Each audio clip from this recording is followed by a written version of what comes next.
I know you and her ain't on good terms, but you'll come, won't you?" "Of course I will," said Josephine sharply. "I'm not a barbarian, I hope, to refuse to go to the help of a sick person if 'twas my worst enemy. I'll go in and get ready, and you go straight to the hall stove and warm yourself. There's a good fire in it yet. What on earth do you mean, starting out on a bitter night like this without an overcoat or even mittens, and you with a cold like that?" "I never thought of them. I was so frightened," said David apologetically. "I just lit up a fire in the kitchen stove as quick's I could and run.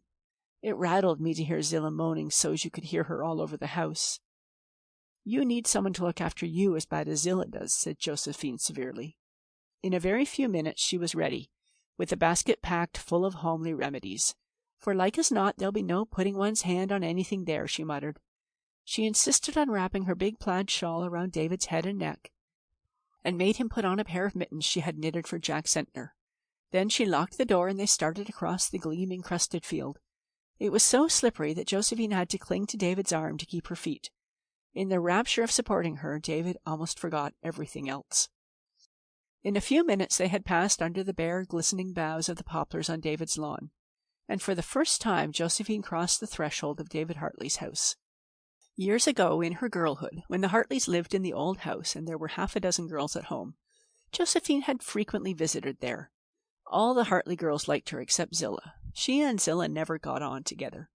When the other girls had married and gone, Josephine gave up visiting there. She had never been inside the new house, and she and Zillah had not spoken to each other for years. Zillah was a sick woman, too sick to be anything but civil to Josephine.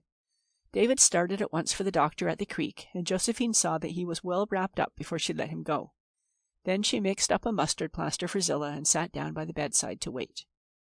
When Mrs. Tom Sentner came down the next day, she found Josephine busy making flaxseed poultices, with her lips set in a line that betokened she had made up her mind to some disagreeable course of duty.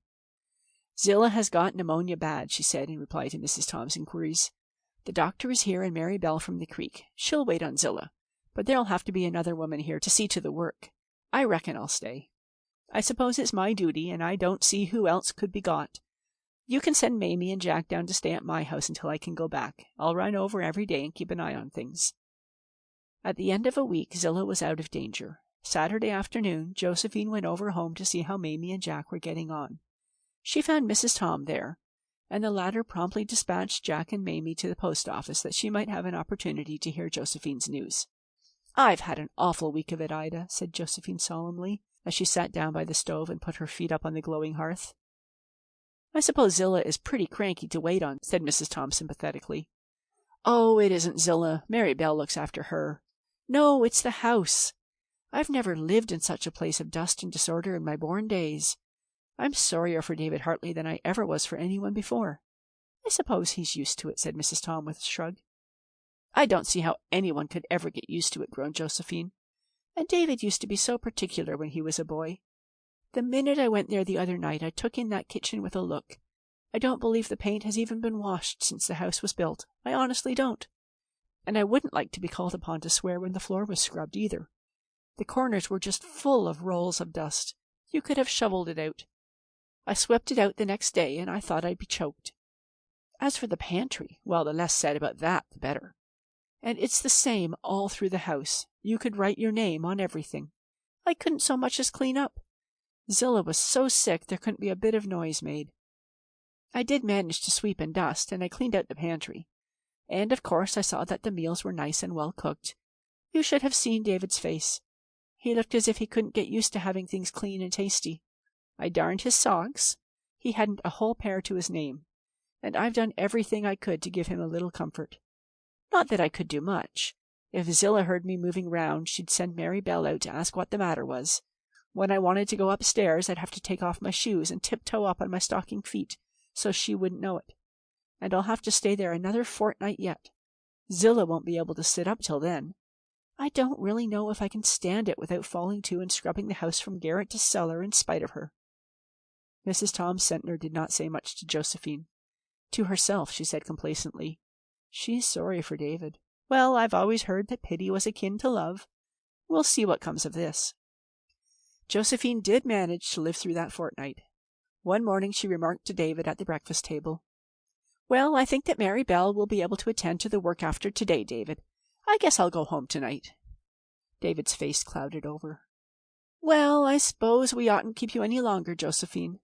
I'm sure it's been awful good of you to stay this long. I don't know what we'd have done without you." "You're welcome," said Josephine shortly. "Don't go for to walk home," said David. "The snow is too deep. I'll drive you over when you want to go." "I'll not go before the evening," said Josephine slowly. David went out to his work gloomily. For 3 weeks he had been living in comfort. His wants were carefully attended to, his meals were well cooked and served, and everything was bright and clean. And more than all, Josephine had been there, with her cheerful smile and companionable ways. Well, it was all ended now. Josephine sat at the breakfast table long after David had gone out. She scowled at the sugar bowl and shook her head savagely at the teapot. "I'll have to do it," she said at last. "I'm so sorry for him that I can't do anything else." She got up and went to the window, looking across the snowy field to her own home, nestled between the grove of firs and the orchard. "It's awful snug and comfortable," she said regretfully, "and I've always felt set on being free and independent, but it's no use. I'd never have a minute's peace of mind again thinking of David living here in dirt and disorder, and him being so particular and tidy by nature. No, it's my duty, plain and clear, to come here and make things pleasant for him. The pointing of Providence, as you might say. The worst of it is, I'll have to tell him so myself. He'll never dare to mention the subject again after what I said to him that night he proposed last. I wish I hadn't been so dreadful emphatic. Now I've got to say it myself, if it is ever said. But I'll not begin by quoting poetry, that's one thing sure." Josephine threw back her head, crowned with its shining braids of jet-black hair, and laughed heartily. She bustled back to the stove and poked up the fire. "I'll have a bit of corned beef and cabbage for dinner," she said, "and I'll make David that pudding he's so fond of. After all, it's kind of nice to have someone to plan and think for. It always did seem like a waste of energy to fuss over cooking things when there was nobody but myself to eat them." Josephine sang over her work all day, and David went about his with the face of a man who is going to the gallows without benefit of clergy. When he came in to supper at sunset, his expression was so woebegone that Josephine had to dodge into the pantry to keep from laughing outright. She relieved her feelings by pounding the dresser with the potato masher, and then went primly out and took her place at the table. The meal was not a success from a social point of view.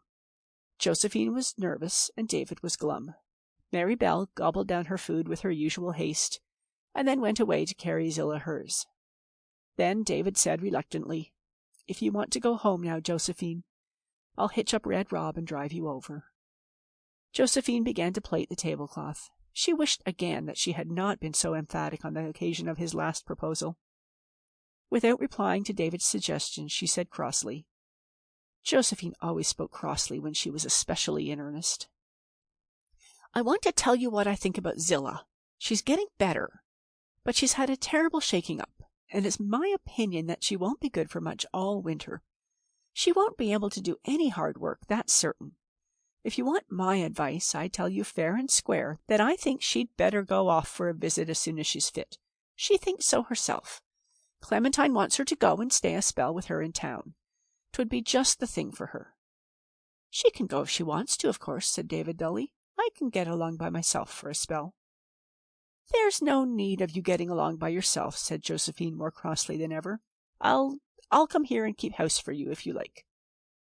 David looked at her uncomprehendingly. "Wouldn't people kind of gossip?" he asked hesitatingly.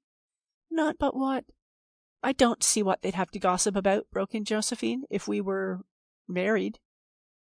David sprang to his feet with such haste that he almost upset the table. "Josephine, do you mean that?" he exclaimed. "Of course I mean it," she said in a perfectly savage tone. "Now, for pity's sake, don't say another word about it just now.